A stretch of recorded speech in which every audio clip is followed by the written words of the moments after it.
Hello and welcome to the Stream Reliefs podcast. I come through the release list so that you don't have to. I am your host, Dewey Bear. There is no co-host today because of last-minute scheduling conflicts, but you know what? Steam games still come out whether there are people here to talk about it or not, so the episode must go on. So in the meantime, I look forward to being able to pay attention more to chat. Normally, my co-host kind of pays attention to chat more than I do, but so, chat, you have my undivided attention. And, yeah, I guess, introductions, Dewey Bear, you know me. What? Let me see. So, normally I'd be asking my co host, what did I play this week? And that goes to chat. What have you guys been playing this week? As for me, I completed Portal 2. Both the single player and the co-op mode. I still have to play the challenge mode, but that's going to depend on when my buddy Stingy is available. But when he is, I am very interested in doing the challenge co-op mode. I think that will be very fun. Especially since when he did the challenge co-op mode, he was not able to complete it with his other buddy. So I don't know, I kind of want to see if we can surpass that limit together. Or if it will destroy our friendship like it did for him. So we'll see. Destroying his friendship a little extreme, but I do know that his friend no longer plays Portal 2 with him, so it did something. So yeah, that's... Oh, I started Bastion, another excellent Steam game, if you haven't checked it out. Bastion... It's an action RPG with strong narration. Honestly, the narrator in Bastion drove me up a wall for about the first hour, but then after the first hour, I started to like it. Which I don't know if that's my inherent degree of masochism kicking in, or I don't know, I'm kind of a masochist, especially when it comes to gaming to a degree. But Bastion's a joy. Even though I didn't like the narration at first, I do really like it now. It's kind of weird. I don't know why. It's like I got brainwashed into liking it. But Bastion, good game. Very enjoyable. I'm apparently about halfway through it though, so I'm like, no, I don't want it to end already. But games have to end, and it does feel kind of nice that I'm knocking off another Steam game that's been in my library forever and I've never played. Oof.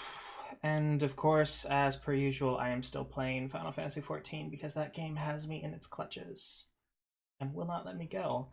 Although the new updates to Ion look pretty good. Man, and the Black Desert updates have me pretty excited. So that's all the what I played this last week. Normally I don't ramble this much because I have a buddy, but I will get over it. I'll get over it for today. I actually did a bunch of solo episodes. It was like episode 0, 0.1, basically proof of concept episodes. I did completely solo, so it's not my first time going solo. So I'm just glad that I did those before, because otherwise I'd be like, oh no, I'm going alone. Okay, enough of the rambling. On to the release list. Starting with Monday, October 1st, we have the game before you, which is Wormster Dash. I will get that trailer playing. Very soon, you're going to start to see that this game has... it's sort of a... So it has a sort of old-fashioned hand-drawn animation, which kind of evokes Cuphead. Now, I wouldn't say this is on the same level as Cuphead, not nearly. It's definitely pretty, and it has good elements, but I wouldn't say it's anywhere near Cuphead's level quality. But you know what? It has an aesthetic, and it definitely is not afraid to flaunt it. Yeah, I'm quite partial to it, actually. It's a bit less, I don't know, it seems to be a bit less of a bit less bullet dodging, a bit more, maybe a bit more narrative. Again, I haven't played this, of course. These are releases. I rarely end up playing most of these. And of course, it The servers have been fussy about loading. I don't know. Maybe Valve is getting DDoSed at the moment, but because it's the rest of my internet's been fast, Steam has been very slow. It's developed by GameLab Zert. Have they done anything else? No, they have not. Let me see. Recommended. Intel i7 920 processor. Kind of high specs. Oh, the graphics card isn't too bad. The GTX 660. That's pretty easy. The Intel processor, I feel like you could probably scrape by with a i5, I would imagine. Most of the reviews, looking at the reviews, it's a couple hours long. At least that's at the point when people are reviewing it. But it is also just about $2. So a couple hours, $2 seems pretty equivalent, especially for, you know, a first game out of an indie studio. I don't know if this is their first game, but it is their first game, at least on Steam. It's not bad. So I'm personally not sold by the aesthetic. I'm not sold by the aesthetic. It's not bad. It's just not my cup of tea, and I don't really feel like I'm looking to add another platformer to my already burgeoning list of wish lists. But I would say that it is at least fair to check out. Now onward to Tuesday, October 2nd, we have a very much anticipated game release. Mega Man 11. Bad memories make the... No, I don't need to listen to dialogue, but Mega Man 11 is finally out. I feel like it's been a long time since there's been a Mega Man game. Wasn't that primarily why there's that whole, like, I'm trying to think of the Kickstarter game that really felt bad, and I am completely failing at remembering the name.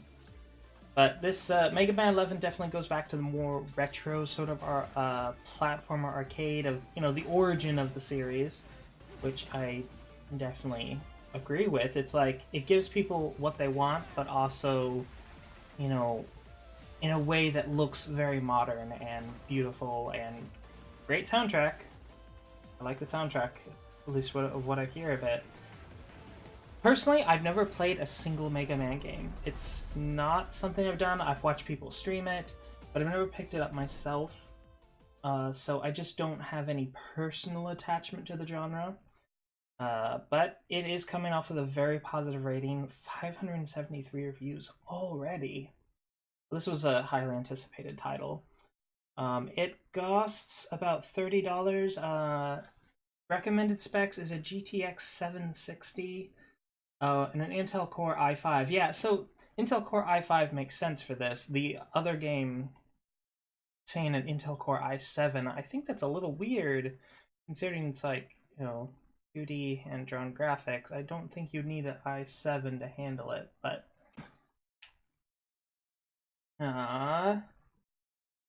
very positive ratings.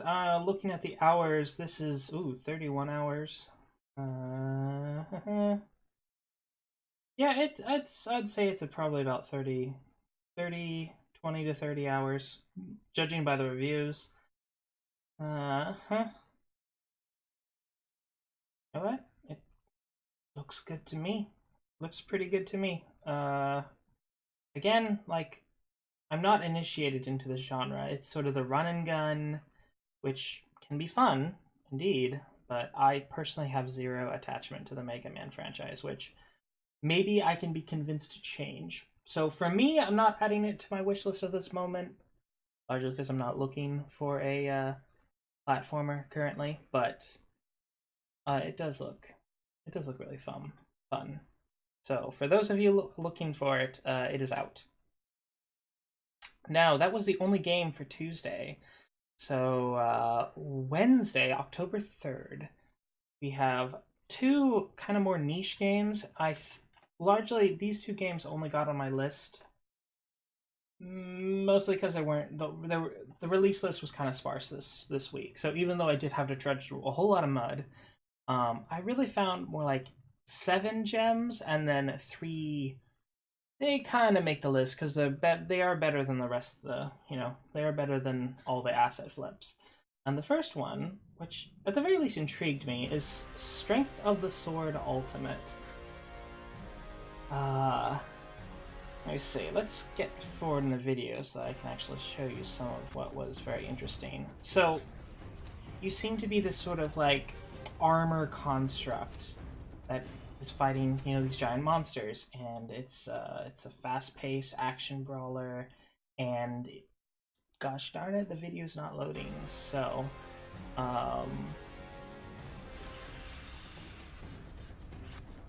with lots of active dodging, sort of a sword and board, but there's reflecting projectiles. It looks fun.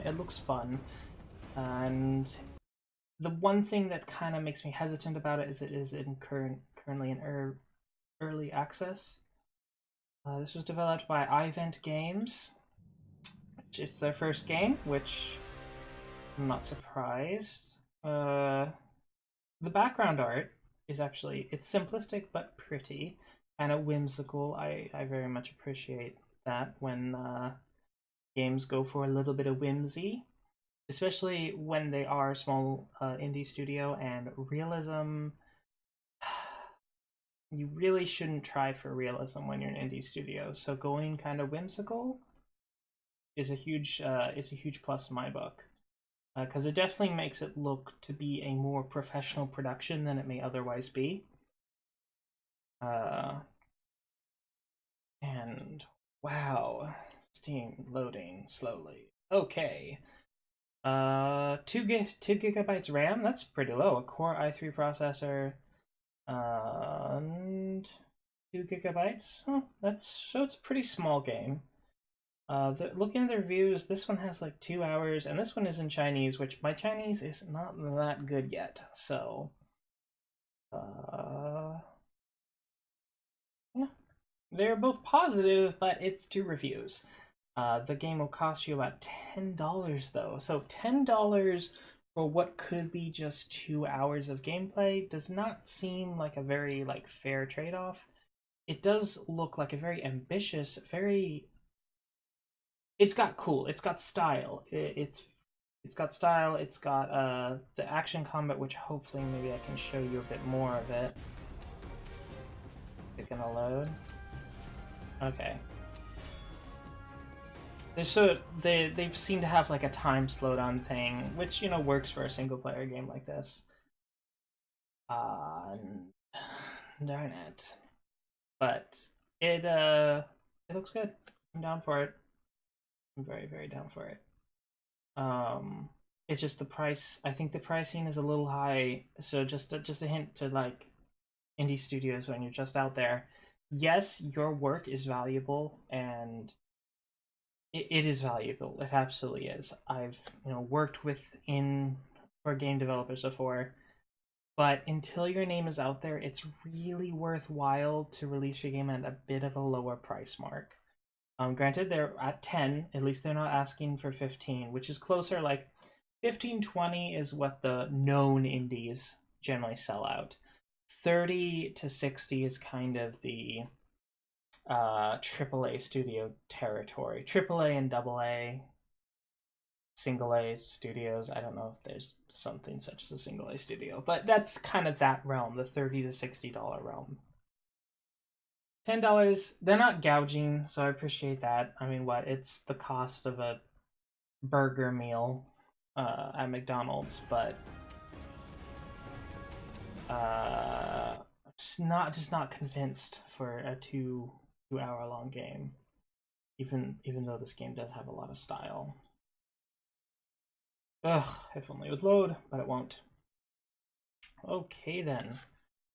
And next game is Nimbatus. Okay. Apparently there are people live streaming at the moment. Nimbatus is the space drone constructor game. I'm not generally keen on these types of games where it's you build a drone and you send it out, and it's very kind of sandboxy. You go and get materials from planets, extract them. But it definitely looks like it has a lot of quality and love that goes into it. And when I first looked at this did not have nearly as many reviews as it does now, so it appears to be selling pretty good this last week. It's got 95 mostly positive reviews. Stray Fawn Studio. These guys done other things. They also developed a game called Niche, a genetic survival game. How interesting. I need to see what this looks like. Oh, hello there.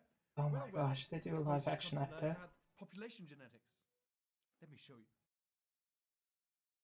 you. Okay, Hi. We've joined up into the world. Check. Okay, so it's like a Hex Minecraft kind of, sort of grid thing. Genetic game, very interesting. Yeah. So they go from 3D to a more 3D isometric to a more 2D game. Oh, hello, Godless Weeb. When did I start? I started at about 8:30. Stream was a bit delayed for due to scheduling conflicts, and then co-host wasn't able to make it. So ultimately, I just did it myself and started at whatever time I could. I do appreciate you being here, though.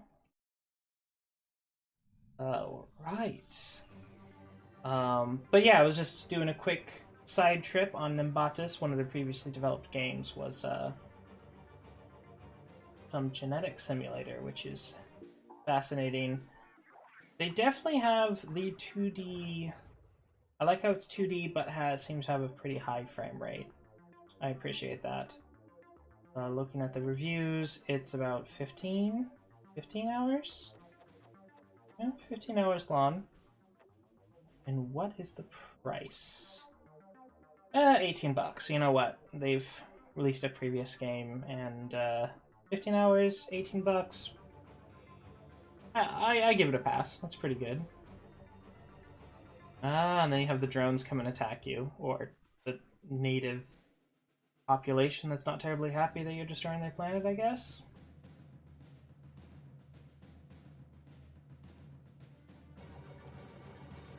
You know what? I know some people who'd be really into this game, but again, this is kind of a genre that I've never been interested in. But it looks polished. I do like it when they inject a little bit of humor into their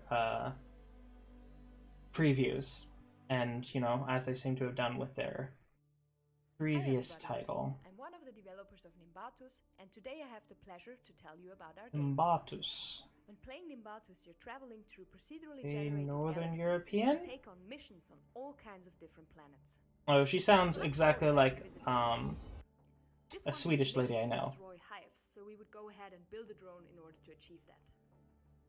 When building a drone, you will start off with the drone brain. Hey. Oof. These drones can get pretty big, it looks like. Oh, and there's multiple planets? Oh, that's good, too. I was wondering if there was just one planet. Nope, there's multiple planets. So yeah, it's early access, so caution, but $17, $18, and what is the min specs? System requirements, Windows, NVIDIA 880 GTE, 8800 GT, 4 gig RAM, quad-core processor, so pretty low specs, so that's impressive. So if you have kind of not exactly a cutting-edge gaming computer, you may want to consider this. And these. Moving on to Thursday, October 4th, we have a game that I've been anticipating a lot myself, and that is MapleStory 2. It is already on my wish list. It's been on my wish list since it was announced. I am not someone who is very familiar with MapleStory 1. I did try to play it a little bit, because I am an old school MMO gamer, but old school as in RuneScape, not old school as in MapleStory.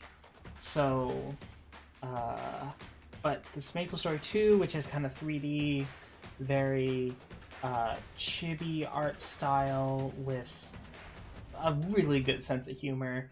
This canonically takes place before the events of MapleStory, which apparently there's lore in MapleStory, but, you know, yes, there's lore. This takes place canonically before the events of MapleStory.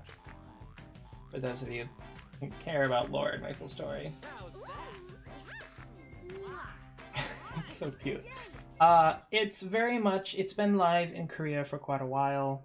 It's very much the role player's playground. You've got your own house you can make. There's a lot of different emotes and gestures. There's a lot of different costumes. There's a lot of non-combat related stuff you can do. There is, of course, combat, and the combat is fairly action-packed, pretty well designed. It's very smooth. I've been watching streams from the Korean servers, and it's pretty impressive. So don't let the sort of chibi look necessarily scare you away. This game could be a really big release in the West. And it's just got so much charm. It's, oh my gosh. It's just got loads of charm. And character creation, there's a ton of stuff in character creation for this game. I love it. So I am very excited for it. It also has a very positive rating, which is good, especially for a Korean MMO, as in, you know, especially with lately, Korean MMOs have not been doing great in the West. But MapleStory 2 is carrying it. Well, Black Desert is also still doing incredibly well here in the West. And Ion is getting a new update that looks really good. That might actually get me back into playing Ion. So, Korean MMOs have been doing okay, but the whole Bless debacle is bad. Speaking of which, Bless is having their full launch into free-to-play soon, and needless to say, I'm going to be jumping back in. I bought it. And to be fair, I did actually quite enjoy aspects of Bless. So yeah, I'll be jumping back in. But I do think that honestly some aspects of their Western release was very predatory, so not cool. For those worried about the requirements of MapleStory, you will probably want, for recommended requirements, you'll want a GeForce GTX 750, 8 gigs of RAM, and an Intel Core i5 or better. And of course, a broadband internet connection because it is an online game. Let me see. Oh yeah, this is of course Nexon. They've got a ton of games on Steam. Yeah. As far as like hours, it's an MMO, so hours are effectively an unlimited aspect of this game. It'll go on and on and on and on, as long as you can find things to do. It's at the moment it is buy to play, so starting at $25, but with my understanding it's gonna, oh yeah, it says right here, game fully releases as a free to play game on October 10th. So this is just the early start. So come October 10th, this game will be entirely free. That's when I'm waiting to jump in, is when it's free. Is Head Start just is not worth that to me. But oh, MapleStory looks so good. Looks so good.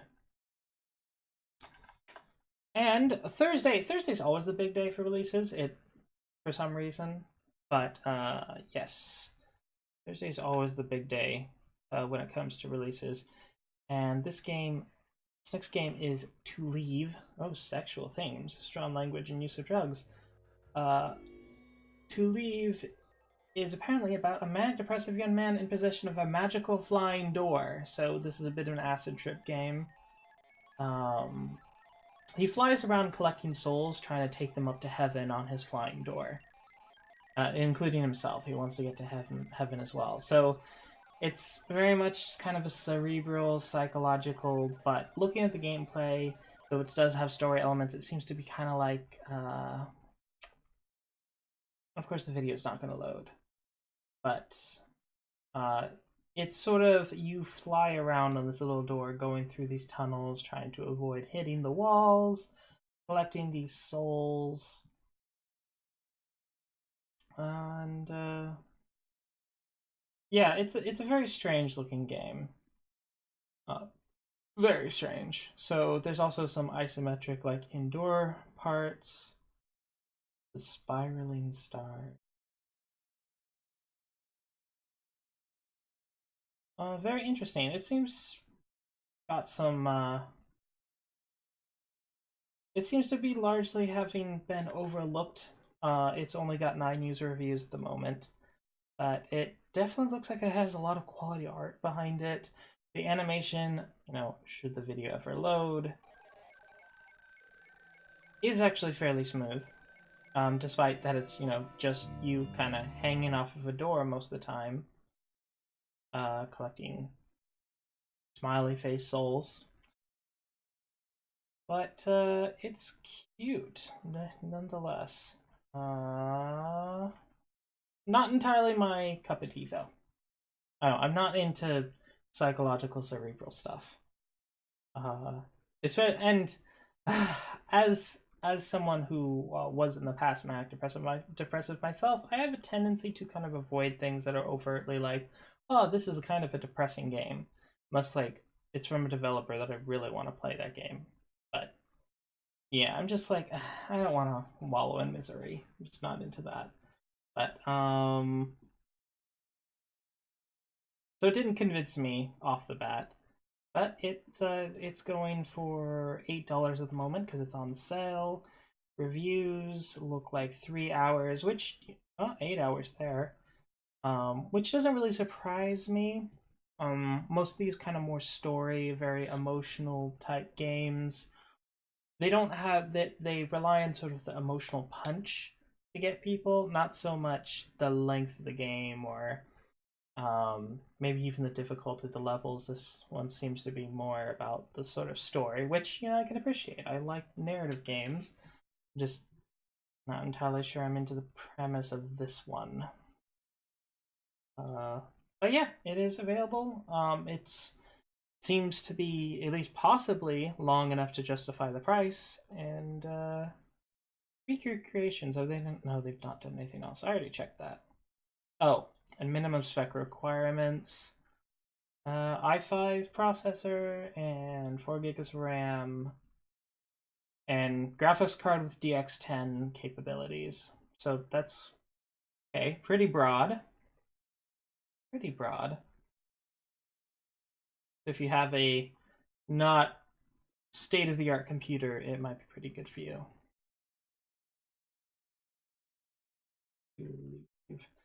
Ultra Space Battle Brawl is our next title. This one got me on its just weird aesthetic. The sort of mascot is this fellow with a pompadour hairstyle and, you know, his muscle gut hanging out, which is pretty funny looking.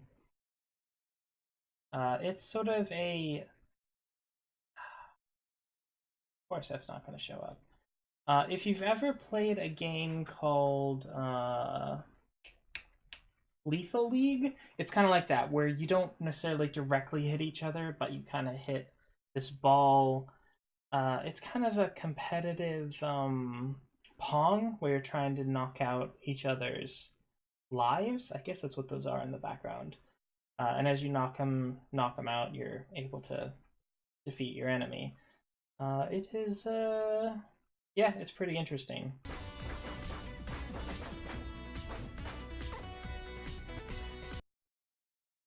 And it's not gonna load again.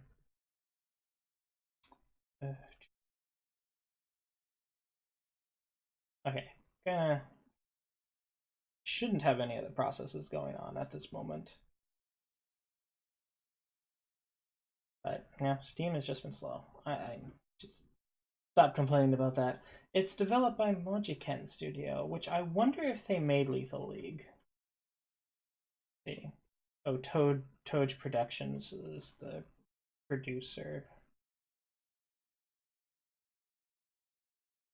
I don't actually know any of these games. They seem to be kind of that sort of retro art style indie studio, with some more kind of modern stylized stuff. Banyu Lintarangin? Oh, that's a Indonesian game? I recognize the words, but I don't necessarily know what they mean. Yeah, it's Steam. Oof. Okay. That costs $9. Of course, they have the soundtrack for sale as well. You know that the company's proud of their soundtrack when they have it for sale separately. Looks about...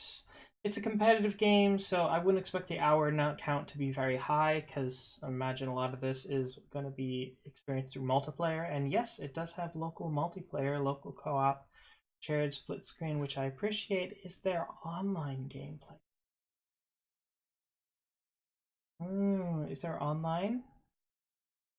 This doesn't have online gameplay. That would definitely be a significant minus. Supports up to 4 simultaneous players. It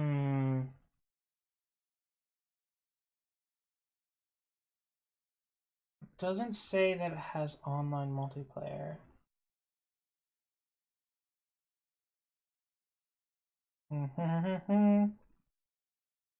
Single player story mode campaign, okay. Alright, it's got split screen and local multiplayer, but I do not think this has online, which if it did have online capabilities, I think it would have a lot more sales at this point, because at the moment it's only got 3 reviews. Granted, those are positive reviews. And the art style looks super cute. I like it a lot. With not having multiplayer, though, that does make it kind of a harder sell to me. Online multiplayer. But in the event I ever get a Steam box and want to play this on the sofa with some folks, it's not enough to get it on my wish list. Let me see, what is the system requirements for it? System requirements, 2 GB RAM, and Intel Core Duo or faster. Oh wow, this is 800 megabits of available space, 800 megabytes. Gamepad recommended. Yeah, if you do have a potato of a computer, I would think that this is definitely a game to check out if you're running short. As it does have a good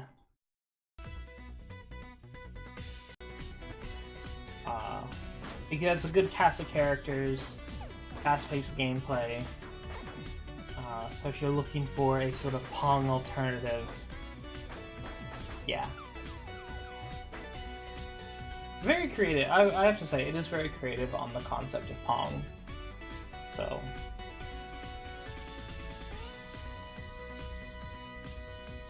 I just love that he just has this huge beer belly. I don't know, it's cute. I like it. I described too many things as cute. Hazard of having 5 sisters. Alright, Jar Sam. This one just barely made it on the list, but it was unique enough, and there was honestly nothing particularly better to really knock it off the list this week. Again, it was kind of a sparse week for releases. This game is called Jar Sam. So from what I've been able to tell from the mechanics, it seems that as you change the color of, you carry within you your jar of, filled with fluid, and you use that fluid to change the color of these blocks, and when you do that, you alter the functionality of the blocks. So for example, blue makes it so that you can pass through a block, red makes a block bouncy, purple changes the direction of gravity, etc. So there's all these very sort of neat mechanics which may remind you, I suppose, like, if there's a game that was going to remind me, not necessarily in the like specific mechanics, but in sort of the gameplay of like having changing gravity and stuff. VVVVV. It looks good. It actually looks pretty fun. And kudos to the developers, Dead Peach. This is their first game on Steam, and it actually has a pretty decent aesthetic. They definitely did what they could with the resources that they had. I wouldn't be surprised if this is a student game, but I do have to say, judging from having watched the video earlier, it is at least impressive. It's got a very unifying aesthetic. It's good color theory, nice, fairly smooth gameplay, at least from the trailer. Which unfortunately the trailers are not loading. But yeah, I do like it. Let me see. Jumping up, adds a bounce there. Yeah, so there's just it's a very neat game. No reviews on it yet, which is unfortunate because I think this is an overlooked title to a degree, and since I already own VVVVV, I will go ahead and add this to my wish list, and with the plan of getting it eventually. It just it looks like, you know, what could be my type of game.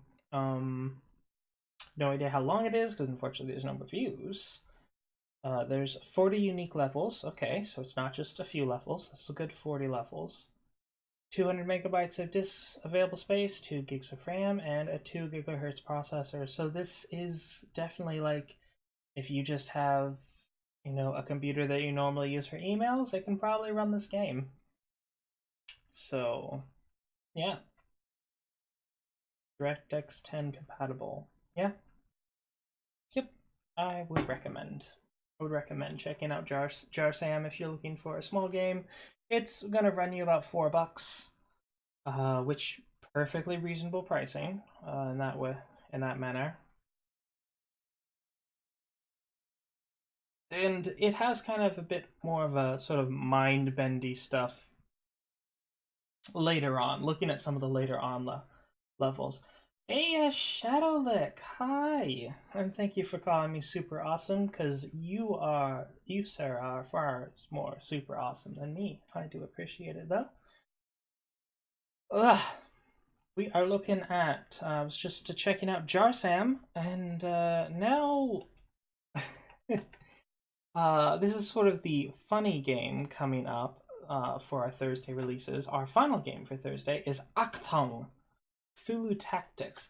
So supposedly Achtung is a franchise that I have never seen. Well, no, I think I've at least seen the title. So I've heard the title before. And it's a tactics game with it's set in sort of World War II Nazi era, and it's like you have the French saboteur, you have like the American like cigar smoking. I shouldn't make that gesture on a video. That's a bad idea. Cigar smoking, you know, hard ass. You've got the sort of British like gallows humor character. So you've got all these like kind of, you know, World War II tropes going on. And this, you know, this taxi simulator that honestly, when I was able to look at the video, it was sort of a XCOM type game. And then they have this sort of kind of serious preview, which seems to be doing a spoof of that Call of Duty. Yeah, what was that? Call of Duty Black Ops? No, Call of Duty Ghosts. That's what it reminds me of. Call of Duty Ghost trailer. You know, with the white statues and the black statues, which was kind of strange. The black statues were crystal and the white statues were milk, I guess, because like they kind of just liquefied like milk. It was a weird trailer. Their evil jackboots, shattering the lives of millions. So basically, yeah. So it's like, oh yeah, we're fighting Nazis, but there's something even scarier than the Nazis: Cthulhu. And of course, if you like Cthulhu, that's pretty funny. I have to admit, like, throw Cthulhu into anything, and it's immediately more interesting. Because I mean, hey, like, we all love tentacles. If we're being honest, we all love tentacles. So, it's looking at to be about like a 15-hour game. at least according to this negative review right here, which is in Spanish. Bueno, que decir, compré este juego junto con el Kickstarter. Oh, okay, so it is a Kickstarter game. All right. My Spanish is not quick enough. I would spend forever parsing through that, but so it was a Kickstarter game. Maybe? Cthulhu Tactics. Sergeant Brandon Carter is developed by Auroch Digital. They also made the game Ogre, Last Days of Old Earth, Chainsaw Warrior, Chainsaw Warrior. That's pretty funny. Last Days of Old Earth. Oh, Ogre's like sort of a grid game. Okay, so they have experience in tactics. It's not their first rodeo. It does have mixed reviews, so probably read through at least the English. Yes, combat, and more combat with the same 4 characters against the same 5 or so enemy types. Oh, that's not good. There are people who have enjoyed it. One of probably the longest pause review is in French. Okay. But yeah, if you're looking for a tactics game and $25. It has mixed reviews with $25. I would consider this one long and hard before dropping $25. Particularly for those of you who don't necessarily have just $25 lying around. It does require 8 gigabytes of RAM, which seems a little bit high, and an i5 processor, and a 1050 GTX Ti? Minimum spec? Ooh, that's it's a little spicy to go straight to the 1050s right now. Like, I could understand like min specs being 9 or 8, but already the 1050? I know, that's kind of modern. Yeah, kind of heavy game, and I'm just not convinced of it. 3 gigabytes. It's only a 3 gigabytes game. I think this game needed some optimization. If it's that small. It comes with Steam achievements. Let me see, single player. It's only single player, so there's no multiplayer mode for this. For me, I think this one's kind of a hard pass.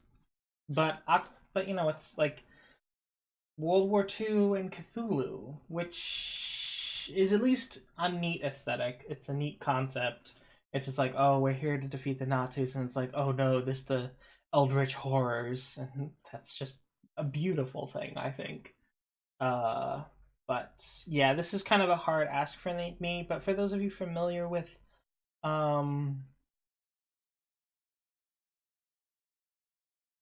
yeah, set in the award-winning Achtung Cthulhu universe, is that like a board game maybe? Achtung? So, because it seems to talk about like this is a franchise. I feel like I've seen Achtung before. But yeah, I am not entirely sure where. All right.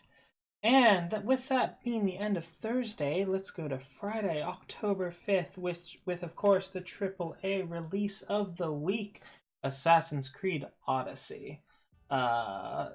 It's an Assassin's Creed. I hear that the Assassin's Creed formula really got mixed. You're old enough now. Not necessarily like mixed up, but very kind of revamped with the new one set in Egypt. Well, the one before this one, I should say. So I wonder if this one kind of... Well, looking at the previews that I have seen, it seems to follow the new combat mechanics. So they really upped their engine, they have a new gameplay loop, but at the same time, it's still Assassin's Creed. You're still climbing towers, jumping into hay bales. in this big open world. The story may, of course, like any Assassin's Creed game, be hit or miss, depending on it. Personally, the only Assassin's Creed game I really liked was Black Flag. I actually quite like Black Flag, and that was mostly not for the Assassin's Creed gameplay, but for the pirating gameplay, like riding ships, shooting at things with said ships. That was pretty fun. Just the whole high seas piracy. That was pretty fun. But Assassin's Creed... The Assassin's Creed franchise has not particularly, like, grabbed me as a player. But, I don't know, the new formula looks pretty interesting. And hey, new settings like ancient Egypt and ancient Greece. It's pretty cool. It's pretty cool. I would be lying to say that that's not, at the very least, intriguing to me. That said, I've plenty of other games to play right now.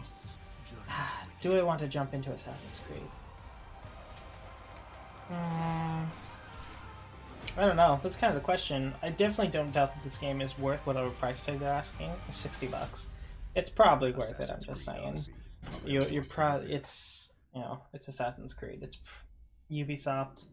It's probably going to be worth it. Although with most Ubisoft games, I would say wait 6 months, but it's mostly positive reviews, so maybe it's not a buggy mess.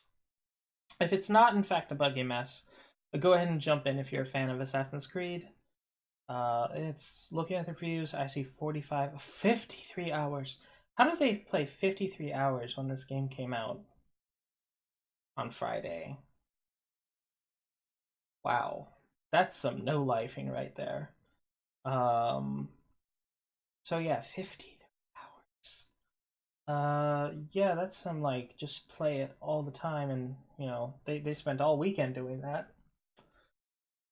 Looks good.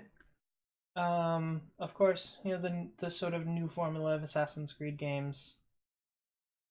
It's very pretty. The world seems very detailed, and you get to wear that sexy Grecian armor. Greek armor is just cool looking. It just is. Not as good as Roman armor. Roman armor is where it's at, but Greek armor, pretty good. Yeah, set in ancient Greece. You get to do the Sparta kick. So, but yeah, that's the AAA release of the week, and mature content description. Oh, okay, this is funny. The whole list of things. I just like, this caught my eye. Characters hearing sexual moaning sounds behind a door, and words. And naughty words are heard in game. Violence and gore. Okay, so it's a rated M game, folks. Let me see. Let's look at his recommended specs. Intel Core i7 figures as much. 8 gigs of RAM. GeForce 970. You see that Achtung game requires a 1050, but this game, a clearly higher resolution, definitely heavier on your graphics card type of game, is still a 970. So I don't know where they get whether they're like, oh, it'll need a 1050 for Achtung. Anyhow, $60 for about $60 hours of gameplay. Do we have a multiplayer? No, it looks like it's single player. They'll probably patch in multiplayer. Knowing Assassin's Creed, they will probably patch in multiplayer, some form of multiplayer in the future. But yeah, it's the next Ubisoft game. What can I say? It looks pretty good. But and with that is all 10 releases this week. Did I actually add anything to my wish list? I did. MapleStory 2. MapleStory 2 I added to my wish list. Oh, and Jar Sam I added to my wish list just because it was kind of neat. And then Ultra Space Battle Brawl. I don't think I'm going to add that to my list. But yeah, so that is that's this week's releases. So, any questions or comments from chat? Thank you. So, first of all, thank you very much for Godless Weave and Shadowlook for stopping by and saying hi. I appreciate both of you. Shameless plugging. I guess that's yeah, this is a weekly podcast. Normally it's a bit earlier today when it goes live, but I scheduled it late for the co-host, but unfortunately, life happens. The co-host wasn't able to make it, and totally get it. Next week I have another guest co-host, so hopefully I'll be able to find out whether they're available or not a bit earlier. Yeah, so, and I hope to have them here and, talk Steam games. I'm looking forward to that. Let's see. Yeah, I guess that's pretty much all for this week, though. So, thank you for stopping by. This has been the Steam Release Podcast, Episode 3, and I am Dewey Bear, signing off. I have to go to sleep and get ready for work tomorrow. Well, go to sleep. Yeah, I'll go to sleep, wake up, and then get ready for work tomorrow. That is all. Yes.